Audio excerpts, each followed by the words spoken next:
नमस्कार दोस्तों, मैं रोहित गुप्ता और आप भूतों के बारे में तो कभी न कभी जरूर सुना होगा और आप लोगों में से तो कितने लोग देखे भी होंगे। कुछ ऐसे भी लोग होंगे जो भूत प्रेत के बातों पर विश्वास नहीं करते होंगे, लेकिन साइंस के महान वैज्ञानिक एल्बर्ट आइंस्टीन भी भूत को मानते थे। उनके मुताबिक इस यूनिवर्स में एनर्जी कांस्टेंट है जिसे नहीं नष्ट किया जा सकता है और नहीं बनाया जा सकता है। एनर्जी सिर्फ एक फॉर्म से दूसरे फॉर्म में चेंज होता है, जो आपने स्कूलों में पढ़ा भी होगा। और जब किसी का मृत्यु हो जाता है तब उसके बॉडी का एनर्जी निकलकर दूसरे रूप में तैयार हो जाती है, जिसे लोग भूत कहते हैं।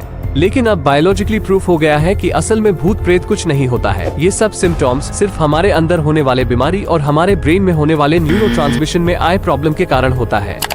हम लोग यहाँ कुछ ऐसे साइंटिफिक डिसऑर्डर को डिटेल्स में जानेंगे जिसमें भूतों को देखने और उनके होने का ज्यादा चांस होता है। तो इसमें पहला पॉइंट पैरेडोलिया को जानते हैं।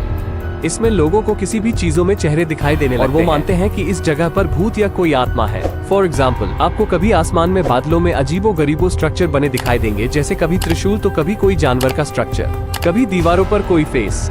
जैसे आप इस इमेज को देखिए और कमेंट में बताएं इसमें आपको क्या दिख रहा है।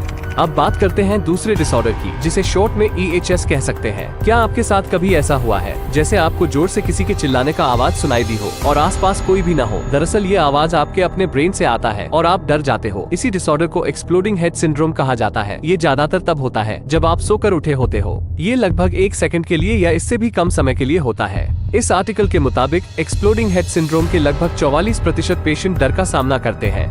तीसरा मेंटल डिसऑर्डर इतना खतरनाक है कि इसमें लोग इस दुनिया को अपना दुश्मन मान लेते हैं और वे शांति की खोज में मौत ही लेना पसंद करने लगते हैं और कई पेशेंट तो आत्महत्या ही कर लेते हैं। इसमें लोगों का ब्रेन मानो हाईजैक हो जाता है। लोग ऐसे चीजें देखने लगते हैं और महसूस करने लगते हैं जो वास्तव में एग्जिस्ट ही नहीं कर रही होती है। कुछ लोग अपने सामने अलग अलग लोगों से बातें करते हैं। कुछ लोगों को लगता है उनके आसपास आत्मा भटक रही है। कुछ लोगों को सब कुछ उल्टा पुल्टा दिखने लगता है और लोग हेलुसिनेशंस में जीने लगते हैं। हेलुसिनेशंस को अनुभव करने के लिए इस वीडियो को देखिए। इसमें तो एक डक आपको दिखाई दे रहा होगा, लेकिन इसमें एक खरगोश भी है और इसमें सभी लाइनें तेज दिख रही होगी, लेकिन वास्तव में ये सभी समानांतर है। लेकिन अब आपके शैतानी दिमाग में एक सवाल आया होगा कि अगर भूत, प्रेत और आत्मा जैसी चीजें नहीं होती है तो आइंस्टीन ने जो बताया था कि मरने के बाद शरीर का ऊर्जा भूत बन जाता है, ये गलत है या सही? तो आपको बता दूं कि उन्होंने इस पर कोई थियरी या एविडेंस नहीं दी ताकि पूरी तरह से प्रूव हो सके कि आत्मा जैसी चीजें होती है। तो आखिर मरने के बाद हमारे शरीर के ऊर्जा का क्या होता है? ये जानने के लिए पहले ये जानते हैं कि ह्यूमन बॉडी में एनर्जी आता कहाँ से है।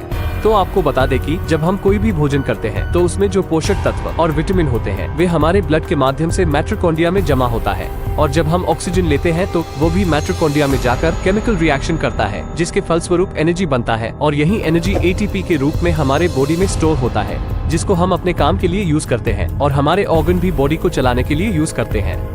यानी एनर्जी हमारे शरीर में तभी बनता है जब हम ऑक्सीजन लेते हैं और मरने के बाद कोई भी इंसान सांस लेना बंद कर देती है, जिसके कारण ब्लड सर्कुलेशन भी बंद हो जाता है और ऑक्सीजन भी नहीं मिलता है और एनर्जी नहीं बन पाता है। यानी मरने के बाद किसी भी इंसान में ऊर्जा रहता ही नहीं है और भूत प्रेत कुछ नहीं बनता है। मरने के बाद बचता है सिर्फ हमारा शरीर, जिसको धार्मिक क्रिया के बाद 5 तत्वों में नष्ट कर दिया जाता है या फिर माइक्रो ऑर्गेनिजम्स अपने भोजन के लिए यूज कर लेते हैं।